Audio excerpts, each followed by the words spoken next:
అందరికి నమస్తే. ఈ మధ్య సీఎం రేవంత్ రెడ్డి గారు ఒక రెండు అవి సూచనలన్నా ప్రవచనాలన్నా లేకపోతే ఆయన ఆలోచనలనో తెలియదు, కానీ రెండు విషయాల మీద కీలకమైన నిర్ణయాలు తీసుకోలేదు. ఒక చర్చను తెర మీద తీసుకొచ్చారు. ఈ చర్చ ఏంటంటే, ఒకటి ప్రభుత్వ ఉద్యోగుల జీతంలోకి వెళ్ళి వాళ్ళ తల్లిదండ్రుల అకౌంట్లోకి 15% పంపాలి ఒకటి.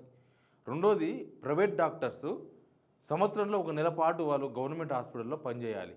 మీరు నిర్ణయం తీసుకోండి. ఇది సూచన కావచ్చు, కానీ ఇవి అంత సాధ్యమా? ఇవి చట్టపరంగా ఎట్లాంటి సమస్యలు ఉంటాయి? ఇవన్నీ అన్ని అంశాల మీద కూడా ఒక డీప్ చర్చ జరగాల్సిన అవసరం అయితే ఉంది. మనం కూడా ఆ చర్చలోకి పోదాం. ఎందుకంటే ఒకటి ఉంది, తల్లిదండ్రులను పోషిస్తలేరు అనేది ఒకటి ఉంది. అందరూ ఉంటారంటే అందరూ కాదు, కొంతమంది. కానీ ప్రభుత్వ ఉద్యోగులు అందరూ తల్లిదండ్రుల అకౌంట్లోకి 15% ఇవ్వడానికి ఒప్పుకుంటారా? అసలు అది వాళ్ళు ఒప్పుకోకుండా ప్రభుత్వం పంపించడం సాధ్యమవుతుందా? ఇట్లాంటివన్నీ చాలా అంశాలు చర్చనీయాంశంగా మారినాయి. మనం కూడా అదే అంశాల మీద మాట్లాడదాం. సబ్స్క్రైబ్ చేసుకున్న వాళ్ళు సబ్స్క్రైబ్ చేసుకోండి. ఆల్మోస్ట్ మనం 2 lakhs దాటినాం. ఇక ముందు కూడా మీ సహకారం అవసరం ఉంది.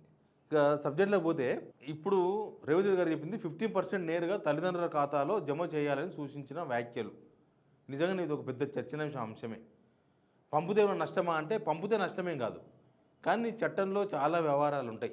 చట్టం అంత ఈజీగా ప్రధానికి ఒప్పుకోదు. ప్రాథమిక హక్కులు అంటారు, తర్వాత వాళ్ళకుండే సర్వీస్ రూల్స్ ఉంటాయి, ఇవన్నీ ఉంటాయి. Service rules and constitution rights అడ్డు ఉంటాయంట. తర్వాత rights to privacy and right to property article 300A లాంటి మౌలిక హక్కులు కూడా దీన్ని అడ్డుకుంటాయంట. అయితే ఒక ప్రత్యేకమైన చట్టం తీసుకురావాలి. ఇది అమలు కావాలంటే ఒక ప్రత్యేకమైన చట్టం తీసుకురావాలి. చట్టం తీసుకొచ్చి ప్రభుత్వ ఉద్యోగులందరికీ, మళ్ళీ దీనిలో 4th క్లాసు అదంతా, అప్పుడు ఆ క్లాసులని కూడా వాళ్ళు చట్టం చేసినప్పుడు సపరేట్గా పెట్టాల్సి వస్తుంది. శాసనసభలు చర్చించి ఓటింగ్ ద్వారా కొత్త చట్టాన్ని ఆమోదించవలసి ఉంటుంది. అది కూడా కొన్ని కాన్స్టిట్యూషనల్ స్క్రూటినీ అంటే న్యాయ పరీక్షల నిబంధనలకు అనుగుణంగా ఉండాలి. మళ్ళీ దీనిలో కూడా చట్టంకి సంబంధించిన రూల్స్ ఎక్కడ తప్పితే మళ్ళీ మొదటికి వచ్చేస్తుంది. ప్లస్ దీనిలో కీలకమైనది, ఉద్యోగి ఆయన పర్మిషన్ కంపల్సరీ, ముందస్తు అనుమతి అవసరం ఉంది. ఒకవేళ ఉద్యోగి ఒప్పుకుంటే కానీ ఆ నిధిని తల్లిదండ్రుల ఖాతాకు ట్రాన్స్ఫర్ చేయలేరు. ఆయన ఒప్పుకుంటే ప్రభుత్వ ఉద్యోగి ఆ 15% అమౌంట్ వాళ్ళ తల్లిదండ్రుల అకౌంట్కి పంపాలని ఒప్పుకోవాలి. ఒప్పుకోకపోతే అది సాధ్యం కాదు. తప్పనిసరిగా ఐచ్ఛికమైన స్కీమ్గా ఉండాలి ఖచ్చితంగా. ఇది ఇంకా కంపల్సరీ అనేది, కనీసం కొత్త రిక్రూట్ చేస్తున్నారు కదా, కొత్త రిక్రూట్మెంట్ చేసుకున్న వాళ్ళకు కంపల్సరీ చేయాలనే ఒక రూల్ పెడితే, ఒక స్కీమ్ చేస్తే దానివల్ల ఉంటుందేమో.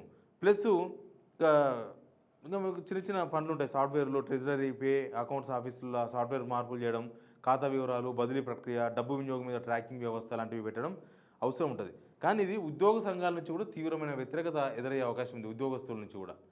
ఎందుకంటే తల్లిదండ్రులు 15%, ఇప్పుడు చాలా కుటుంబాల్లో ఏం నడుస్తుంది తెలుసు కదా, ఇద్దరు పిల్లలు ఉంటే ఈమె ఆస్తి అంతా వాళ్ళకి ఇచ్చిందని చెప్పేసి వీళ్ళు పట్టించుకోరు, వీళ్ళకి ఇస్తే వాళ్ళు పట్టించుకోరు, ఇద్దరికి సమానంగా వంచితే ఇద్దరు పట్టించుకోరు. అట్లాంటి సిచ్యువేషన్ ప్రస్తుతం సమాజంలో ఉన్నది.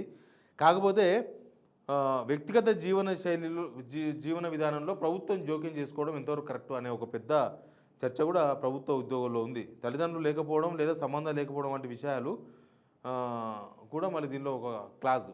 వాళ్ళు తల్లిదండ్రులు లేకపోతే ఇంకా ఇట్లాంటివి చాలా అంశాలు కూడా వస్తాయి. ప్రత్యామ్నాయంగా పేరెంట్ వెల్ఫేర్ స్కీమ్ స్వచ్ఛంద పథకాన్ని తీసుకోవచ్చు గవర్నమెంట్. ఒకవేళ తీసుకోవాలనుకుంటే వాళ్ళ జీతంలోకి వెళ్ళి 15% తీసుకోవడం చట్టబద్ధంగా సాధ్యం కాదన్నప్పుడు, వాళ్ళకి ప్రాథమిక హక్కులు, వాళ్ళు కష్టపడుతున్నారు, వాళ్ళ జీతం తీసుకుంటున్నారు, దానికి వెళ్ళి నువ్వు వేరే వాళ్ళ అకౌంట్లోకి డబ్బులు పంపనికే అవి ప్రాథమిక హక్కులు లాంటి అడ్డం వస్తాయని చెప్పి అడ్వకేట్స్ చెప్తున్నారు.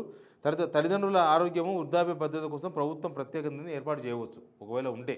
ఇప్పుడు ప్రభుత్వ ఉద్యోగులకు ఎట్లయితే హెల్త్ స్కీమ్ ఉందో, ప్రభుత్వ ఉద్యోగుల తల్లిదండ్రులకు సపరేట్గా వాళ్ళ భద్రత కోసం ప్రత్యేక నిధిని కూడా ఏర్పాటు చేయొచ్చు.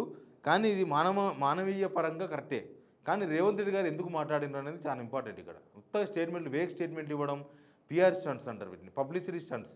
ఆయన ఇంతకుముందు నేను పోతుంటే అసలు కార్లే ఆపోద్దన్నాడు, కానీ ఆయన పోతుంటే ఎప్పటిలాగానే కార్లు ఆపుతున్నారు, అవసరమైతే ఎక్కువసార్లు ఆపుతున్నారు కారు. ఇంకా ముందే ఇన్ఫర్మేషన్ తీసుకొని, అంటే ఆయన ఒక 10 నిమిషాలు అయితే వస్తారనగా 15 నిమిషాల ముందే ఆపేస్తున్నారు. ఆయన ముందు చెప్పింది వేరు, చేసింది వేరు. మేము చాలా అసలు వృధా ఏం డబ్బులు, మేము ఎక్కడ ఎక్స్ట్రా ఖర్చు చేయమని చెప్పిండ్రు. తర్వాత మొత్తం ఎక్స్ట్రా ఖర్చులే, దుబారా ఖర్చులే, మొత్తం దుబారా చేయమని చెప్పిన వాళ్ళు దుబారా ఖర్చులు చేస్తున్నారు. కాబట్టి చెప్పిన మాటలకు చేస్తున్న చేష్టలకి ఇక్కడ సంబంధం లేదు. అంటే పిఆర్ స్టంట్, పబ్లిసిటీ కోసం ప్రకటన చేయడం, తర్వాత వాళ్ళ పనులు చేసుకోవడం. ఇంకొక స్టేట్మెంట్ కూడా ఇచ్చారు ఆయన. ప్రైవేట్ డాక్టర్సు ప్రతి సంవత్సరం ఏదో ఒక నెల పోయి గవర్నమెంట్ హాస్పిటల్లో పనిచేయాలి అనేది ఆయన అన్న ఇంకొక పిఆర్ స్టేట్మెంట్. ఇది కూడా అసలు గవర్నమెంట్ హాస్పిటల్లో ఉన్న వాళ్ళే సంతకాలు పెట్టిపోయి ప్రైవేట్ హాస్పిటల్స్లో పనిచేసుకుంటున్నారు, సొంతంగా క్లినిక్స్ నడుపుకుంటున్నారు. ఎందుకంటే గవర్నమెంట్ హాస్పిటల్కి వచ్చే వాళ్ళకన్నా ప్రైవేట్కి పోయే వాళ్ళే ఎక్కువ మంది ఉంటారు, వాళ్ళ దగ్గర పోయే వాళ్ళు ఎక్కువ ఉంటారు. గవర్నమెంట్కి వస్తే కూడా వాళ్ళని రిఫర్ చేసి ఇంకా వేరే వాళ్ళు పంపించి అక్కడ నుంచి డబ్బులు తీసుకునే వాళ్ళు కూడా కొంతమంది ఉంటారు. ఇట్లాంటివన్నీ ఉంటాయి. ప్రైవేట్ డాక్టర్లు ప్రతి ఏడాది నెల పాటు ప్రభుత్వ ఆసుపత్రిలో పనిచేయాలి అని ఆయన ఒక ప్రతిపాదన పెట్టిండు. ఇది అంత తక్షణం ఈజీగా అమల్లోకి వచ్చే అవకాశం అయితే అస్సలు కనబడతలేదు. ప్రైవేట్ డాక్టర్లు వాళ్ళు ఇండిపెండెంట్ ప్రాక్టీషనర్లు వాళ్ళు తమ సేవలు ఎక్కడ ఎప్పుడు వినియోగించుకోవాలో వాళ్ళే నిర్ణయించుకుంటారు. వాళ్ళ కోసం సపరేట్గా ప్రభుత్వం నిబంధన కూడా పెట్టే అవకాశాలు లేవు. ప్లస్ రాజ్యాంగపరమైన హక్కులు కూడా ఉన్నాయి. వ్యక్తిగత శ్రమకు బలవంతంగా వాడుకోలేరు. Right to freedom of profession article 19(1)(g) అని ఒక అడ్వకేట్ నాకు మెసేజ్ పెట్టిండు. అది కూడా అంత ఈజీ కాదు, సాధ్యం కాదు. తర్వాత medical council of India, national medical commission NMC నియమాలు కూడా బలవంతపు ప్రభుత్వ సేవలను ఒప్పుకోవు గవర్నమెంట్ డాక్టర్స్ దానిలో పనిచేసేవాళ్ళు. దీనికోసం ఒక కొత్త చట్టం చేయాల్సి ఉంటుంది. మళ్ళీ ఒకవేళ చేయాలంటే ఇవన్నీ చాలా అమెండ్మెంట్ చేయాలి, కొత్త చట్టం చేయాలి, శాసనసభ లేదా పార్లమెంట్లో చట్టం చేయాలి, మౌలిక హక్కులను ఉల్లంఘించకుండా చేయాలి. అదే ప్రైమరీ ఆఫ్ రైట్స్ ఉంటాయి కదా, అవి తప్పకుండా చేయాలి. తర్వాత వాలంటరీ పబ్లిక్ డ్యూటీ స్కీమ్, ఒక ప్రత్యేకమైన స్కీమ్ తీసుకురావాలి. డాక్టర్లకు ప్రోత్సాహాలు ఇవ్వడం ద్వారా, ఉదాహరణకు income tax benefits, awards, career points ఇచ్చి ప్రోత్సహిస్తే చెప్పలేము. సేవా దినాల పరంగా నామమాత్రం ఫీజులు ఇవ్వడం, వాళ్ళు గవర్నమెంట్ హాస్పిటల్లో పనిచేసినంత మాత్రం ఫ్రీగా కాకుండా వాళ్ళకి ఏమైనా డబ్బులు ఇస్తే చేస్తారేమో. కొత్తగా MBBS పూర్తి చేసిన వాళ్ళకు నీట్ పీజీకి ముందు 1 నెల సేవను కట్టుబాటు చేయవచ్చు. అది ఆల్రెడీ ఉన్నట్టుంది. కొత్తగా డాక్టర్స్ అయిపోయిన తర్వాత, MBBS అయిపోయిన తర్వాత శివారు ప్రాంతాలలో, అంటే అక్కడెక్కడో ఆదిలాబాద్లోనో అక్కడ అటవీ ప్రాంతాల్లో అక్కడ పనిచేయాలని కూడా ఒక రూల్ ఉండే, మరి అది ఉందో పోయిందో తెలియదు. కానీ ఇది కూడా డాక్టర్ సంఘాలు తీవ్రంగా వ్యతిరేకించే అవకాశాలు ఎక్కువ కనిపిస్తున్నాయి. ప్లస్ నాణ్యమైన సేవలకు బదులుగా జబ్బు పడిన విధంగా నాణ్యమైన సేవలు కనుక బలవంతంగా పనిచేస్తే వాళ్ళ సేవలు వాళ్ళకు అందవు. ప్లస్ ప్రభుత్వ ఆసుపత్రుల్లో అసలు ఇన్ఫ్రాస్ట్రక్చర్ లేదు. వీళ్ళు పోయి పనిచేయడం కాదు, ప్రభుత్వ ఆసుపత్రుల్లో ఇన్ఫ్రాస్ట్రక్చరే లేదు. ఏదైనా లక్షల రూపాయలు పెట్టి ఒక స్కానింగ్ తీసుకొస్తే అది ఒకసారి రిపేర్ చేస్తే తీసుకొచ్చి మూలకు పడేస్తారు, మళ్ళీ దాన్ని రిపేర్ కూడా చేస్తారు, కనీసం మెయింటెనెన్స్ ఉండదు. ఇట్లా దాంట్లో సౌకర్యాలు సరిగా ఉండవు. ఒక ప్రైవేట్ హాస్పిటల్ డాక్టరు ప్రభుత్వ డ్యూటీలో వస్తే అక్కడ ఏమైనా అనార్థం జరిగితే దానికి బాధ్యులు ఎవరు? ఒక ప్రైవేట్ హాస్పిటల్ డాక్టరు ప్రభుత్వ హాస్పిటల్లో ఒక రోగి చికిత్స అందిస్తాడు, అక్కడ ఏదో నిర్లక్ష్యం ఏదో జరిగి ఒక ప్రాణం పోతుంది, దానికి బాధ్యులు ఎవరు? గవర్నమెంట్ బాధ్యత వహిస్తుందా, ప్రైవేట్ డాక్టర్ బాధ్యత వహించాలన్నా? ఇట్లా రూరల్ మెడికల్ బాండ్ స్కీమ్, ప్రస్తుతం మెడికల్ సీట్లో ర్యాంక్ వచ్చిన వాళ్ళు కొంతకాలం గ్రామాల్లో పనిచేయాలనే నిబంధన ఉందంట. ఈ తరహాల సేవా విధానాన్ని విస్తరించుకోవచ్చు. తర్వాత ప్రభుత్వ ఆసుపత్రుల్లో వర్క్షాపులు, కాంప్లెక్స్ సర్జరీలకు ప్రైవేట్ డాక్టర్ల సహకారం కూడా తీసుకోవచ్చు. ఏదేమైనా ఈ ప్రతిపాదన కొంత మంచిగా ఉన్నా ఇదంత ఈజీగా సాధ్యమయ్యే పని కాదు. ఇది కూడా ఇందాక చెప్పినట్లు రోడ్డు మీద పోతుంటే నా కారు వస్తుంటే అసలు బండ్లే ఆపొద్దు, కారులే ఆపొద్దు అన్న రేవంత్ రెడ్డి గారు కనీసం దాన్ని ఒక్కరోజు కూడా ఇంప్లిమెంట్ చేయకపోవడం. ఒక్కరోజు ఈరోజు చెప్తే కనీసం రేపు ఈ టైం వరకు కూడా ఆయన పోయినప్పుడు బండ్లు ఆపకుండా లేదు. ఆయన చెప్పి అక్కడి నుంచి పోతుంటే అక్కడనే బండ్లు ఆపారు. కాబట్టి ఇవన్నీ PR స్టంట్స్ అంటారు. ఈ ప్రభుత్వ ఉద్యోగులైనా లేకపోతే ప్రైవేట్ డాక్టర్స్ అయినా ఇవన్నీ కూడా సాధ్యం చేయొచ్చా అంటే దానికి చాలా కఠోర శ్రమ, లేకపోతే ప్రభుత్వానికి ఒక పెద్ద చిత్తశుద్ధి ఇవన్నీ ఉంటే అయితే ఏమో. బట్ వ్యతిరేకత మాత్రం తీవ్రమైన వ్యతిరేకత వస్తుంది. ప్రైవేట్ డాక్టర్లో అట్లే వస్తుంది, సేమ్ టైం గవర్నమెంట్ ఉద్యోగుల్లో కూడా వస్తుంది. మొదలే గవర్నమెంట్ ఉద్యోగులు తీవ్రమైన అసంతృప్తితో ఉన్నారు. ఒక పక్క DAలు వస్తలేవని, ఒక పక్క PRC లేదని, ఒక పక్క వాళ్ళ డిమాండ్స్ ఏవి ప్రభుత్వం పట్టించుకుంటలేదని, బెదిరింపులో దిగిందని వాళ్ళు వెనుకకు జరిగినారు మొన్న సమయం నుంచి.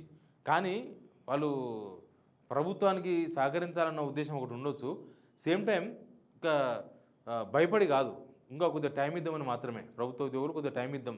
ఇప్పుడు పెన్షనర్స్ ఉన్నారు, వాళ్ళకి జీతాలు వస్తారు. మొన్న ప్రెస్ క్లబ్లో ఒక పెద్ద ప్రెస్ మీట్ పెట్టినారు.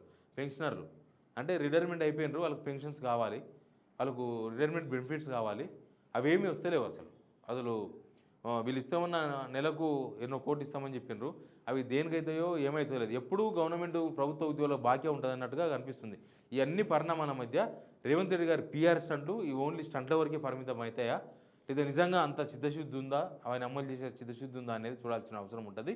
బట్ 2 స్కీమ్స్ ఆయన చెప్పిన 2 మాత్రం చెప్తారు కదా, బయటికి చెప్పడానికేనేమో స్వామి పూజలు మస్తు చెప్పొచ్చు, ఆ, ఏమంటారు వాటిని, ప్రవచనాలు మస్తు చెప్పొచ్చు. కానీ ఆ ప్రవచనాన్ని అమలు చేయాలి, ఆ చిత్తశుద్ధి లేదు. ఆ చిత్తశుద్ధి ఎక్కడ కనవాలి ఇప్పటివరకు. కాబట్టి ఏం దొరుకుతుందో చూద్దాం. Please subscribe signal TV.